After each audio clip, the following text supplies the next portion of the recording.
नमस्कार, मैं हृदय कुमार प्रीत और आज पूर्वी चंपारण से आप सबों का स्वागत करता हूं। आज की इस वीडियो में हम दो डायरेक्टर के संबंध में जो पत्र हैं उनका हम अवलोकन करेंगे। सबसे पहले अपर मुख्य सचिव साहब का जो पत्र है वो डायरेक्टर एससीईआरटी को है और दूसरा एक पत्र है शिक्षा विभाग के डायरेक्टर प्राथमिक शिक्षा के जो है उनका, जो हाई कोर्ट के आदेश के आलोक में उन्होंने एक पत्र निर्गत किया है। पहले पत्र में आप सीपीडी प्रशिक्षण से संबंधित है, जो कंटिन्यूअस जो प्रोफेशनल डेवलपमेंट है, जो हमारे शिक्षकों को सप्ताह में 6 दिनों का यानी साल में 2 बार प्रशिक्षण देना है, इससे संबंधित है। और दूसरा है कि डीएलएड से जो प्रशिक्षित शिक्षक हैं उनके प्रशिक्षण पूर्ण तिथि से वैचारिक लाभ देने की बात की गई है। हाई कोर्ट के आदेश के आलोक में बिहार सरकार शिक्षा विभाग के द्वारा ये पत्र जारी किया गया है। तो चलिए, अगर आप मेरे चैनल पर नए हैं तो प्लीज चैनल को सब्सक्राइब जरूर कीजिएगा, बेल आइकन जरूर दबाइएगा ताकि आपको अपडेटेड वीडियोज़ का नोटिफिकेशन मिल सके। अगर ये वीडियो आपको अंत तक अच्छा लगे तो सबसे अधिक इसे शेयर जरूर कीजिएगा। आइए सबसे पहले हम अवलोकन करते हैं कि जो हमारे अपर मुख्य सचिव साहब है शिक्षा विभाग के, उनका जो पत्र है आप देख सकते हैं। ये पत्र है आपको 119 यहाँ गोपनीय शाखा से निकला हुआ है, 4/12/2024 का एक पत्र है जो लिखते हैं डायरेक्टर एससीईआरटी को। और उन्होंने लिखा है कि शिक्षकों के सेवाकालीन प्रशिक्षण के संबंध में, यानी अपर मुख्य सचिव साहब जो है सिद्धार्थ साहब है, उनका एक पत्र है और इसमें कहा गया है कि राज्य के सरकारी विद्यालय में कार्यरत शिक्षकों के सेवाकालीन प्रशिक्षण के संबंध में निम्नलिखित प्रक्रिया अपनाई जाए।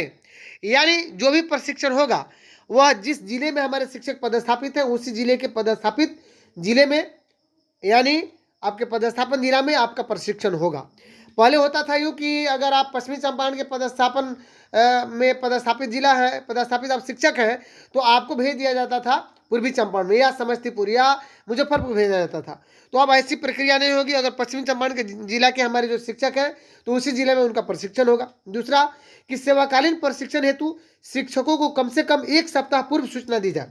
पहले ये होता था कि आनन फानन में रविवार को आपको सूचना दी जाती थी कि रविवार को आपका नाम निकल गया, लिस्ट में नाम है और कल आपको वह योगदान करना है, या सुबह में आपको सूचना दी जाती थी सेम डे में कि मंडे को ही कि आपको आज ही योगदान करना है फलाने जगह। तो अब ऐसी बात नहीं होगी, 1 सप्ताह पहले आपको सूचना दी जानी चाहिए, यानी जो पत्र होगा वो 1 सप्ताह पहले बनेगा, तैयार किया जाएगा। तीसरी बात है कि सेवाकालीन प्रशिक्षण के दौरान शिक्षकों का प्रत्येक दिन में 3 बार बायोमेट्रिक अटेंडेंस कराया जाए। तो इसलिए ये 3 बार बायोमेट्रिक अटेंडेंस कराने की बात की जा रही है, क्योंकि रात में बहुत सारे हमारे शिक्षक जाते हैं और ये सीपीडी कंटिन्यूअस प्रोफेशनल डेवलपमेंट है, यानी सतत जो व्यवसायिक जो विकास के तहत ये आपको साल में 2 बार हर हाल में प्रशिक्षण लेना ही है। तो हम लोग क्या करते थे, या हमारे शिक्षक जो ऐसे बहुत सारे ऐसे शिक्षक थे जो रात में वहाँ पे नहीं ठहरते थे, जबकि आवासीय प्रशिक्षण है, तो इसलिए यहाँ पे 3 बार बायोमेट्रिक अटेंडेंस की बात की जा रही है। यानी ये तो 100% है, एक बार रात में बायोमेट्रिक लिया जाएगा, एक सुबह में बायोमेट्रिक लिया जाएगा, एक हो सकता है कि दिन में बायोमेट्रिक लिया जाए। तो 3 बार बायोमेट्रिक की बात चल रही है। सेवाकालीन प्रशिक्षण पूर्ण करने से संबंधित प्रमाण पत्र निर्गत किया जाए, यानी 3 बार जो बायोमेट्रिक लिया जाएगा उसी के आधार पर, उसी अटेंडेंस के आधार पर आपके प्रशिक्षण पूर्ण करने संबंधित प्रमाण पत्र आपको निर्गत किया जाएगा। तो ये पत्र लिखा गया है डॉक्टर सिद्धार्थ साहब के द्वारा, जो पत्र लिखे हैं एससीईआरटी के डायरेक्टर को। अब आइए दूसरा पत्र का हम लोग अवलोकन करते हैं, जो शिक्षा विभाग बिहार सरकार का आदेश है। यह आदेश जो है संचिका संख्या 7 यहाँ देख सकते हैं 195/2024। ये आदेश माननीय उच्च न्यायालय पटना द्वारा CWJC संख्या 1894/2021 मितेंदु एवं अन्य बनाम राज्य सरकार एवं अन्य में दिनांक 28/2/2024 को पारित आदेश, यानी 28/2/2024 को जो हाई कोर्ट ने आदेश दिया उसी आदेश के अनुपालन में निर्गत किया जा रहा है। तो इसमें लिखा गया है कि उक्त वर्णित विवाद में माननीय उच्च न्यायालय पटना द्वारा पारित आदेश का कार्यकारी अंश निम्नवत है कि considering the fact the petitioners case is squarely covered by the order passed in CWJC number 7938 of 2020, the petitioner is directed to file a detailed representation along with a copy of the order passed in CWJC number इतना। कहने का मतलब ये है कि ये जो order 7938 है 2020 के, तो इसी ऑर्डर के बारे में यहाँ पे लिखा गया है कि उक्त वाद में निदेशक प्राथमिक शिक्षा द्वारा सुनवाई करते हुए श्री मितेंदु एवं अन्य को रिप्रेजेंटेशन पर विचार किया गया एवं नियमानुकूल आदेश पारित किया जा रहा है। कि वादीगण का कथन है कि सरकार के आदेश से विभिन्न नियोजन इकाइयों में इसका नियोजन नगर पंचायत प्रखंड शिक्षक के पद पर अप्रशिक्षित शिक्षक के रूप में हुआ, यानी अप्रशिक्षित शिक्षक के रूप में आपका नियोजन हुआ। अब वादीगण का कहना है कि 14-16 या 15-17 या 16-18 में जो हमारे शिक्षक थे उनका प्रशिक्षण कराया गया, इन तीनों सत्रों की परीक्षा एक साथ आयोजित करते हुए परीक्षाफल जनवरी 2019 में प्रकाशित की गई। हालांकि 14-16 या 15-17 या 16-18 2010 के भी जो अप्रशिक्षित शिक्षक हैं उनका भी परीक्षाफल प्रकाशन तिथि 2019 ही है। तो इनका कहना है कि जब से हम यानी 9/8/2023-19 को पारित आदेश के आलोक में विभागीय पत्रांक 547 दिनांक 22/6/2020 के द्वारा प्रशिक्षणचर्या पूर्ण करने की तिथि से प्रशिक्षित शिक्षक का वेतनमान वैचारिक रूप से स्वीकृत करते हुए वित्तीय लाभ परीक्षा पर प्रकाशन की तिथि से दिए जाने के निर्णय के अनुसार दिया जाना चाहिए। यानी इसमें कहा जा रहा है कि वैचारिक लाभ यानी सीनियरिटी जूनियरिटी को ध्यान में रखते हुए जिस दिन आपका प्रशिक्षण समाप्त हुआ उस तिथि से आपको वैचारिक लाभ मिलेगा, नेशनली प्रॉफिट होगा, और आपका परीक्षा पर प्रकाशन जो तिथि है उस तिथि से आपको आर्थिक लाभ मिलेगा। इसमें कहा गया कि बिहार पंचायत प्रारंभिक शिक्षक नियोजन सेवा शर्त नियमावली जो 2012 है और 11/2015 विभागीय जो 22/9/2015 के अनुसार प्रशिक्षित जो मतलब केस हुआ था 2003-5-6 के जो शिक्षक थे वो डीपीई के संबंध में जो केस किए थे उसमें भी उनमें आया था ये।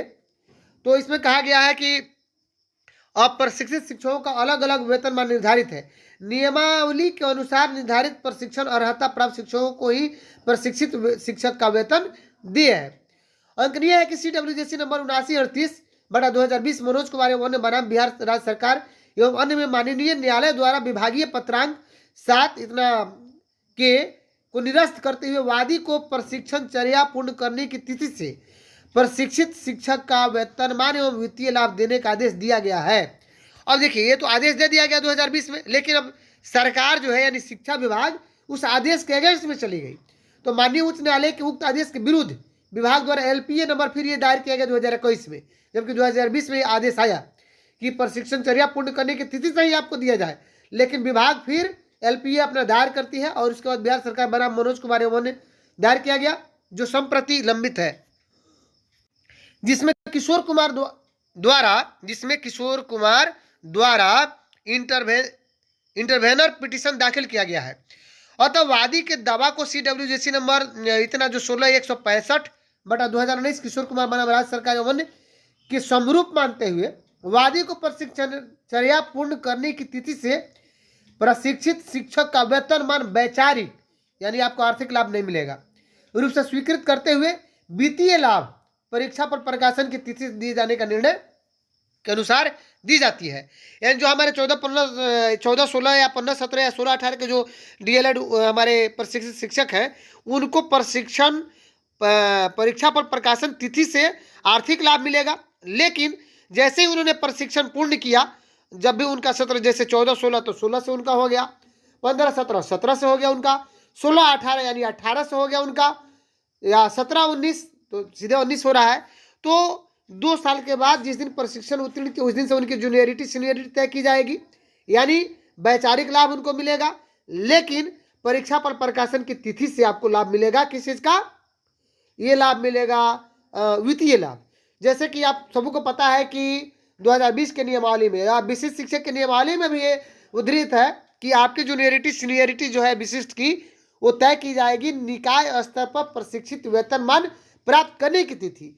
तो वैचारिक लाभ तो आपको उसी दिन हो गया 14-16 के लिए 16 से ही, लेकिन आर्थिक लाभ यानी वित्तीय लाभ आपका 2019 से मिलेगा। तो स्पष्ट रूप से आप समझ जाइए कि वैचारिक लाभ से आपको ये फायदा होगा कि प्रोन्नति में आपको फायदा होगा या कहीं जूनियरिटी सीनियरिटी में आपको फायदा मिलने जा रहा है। तो चलिए, अगर ये वीडियो आपको अंत तक अच्छा लगा तो सबसे अधिक इसे शेयर कीजिएगा, शेयर कर दीजिएगा तो और मजा आ जाएगा।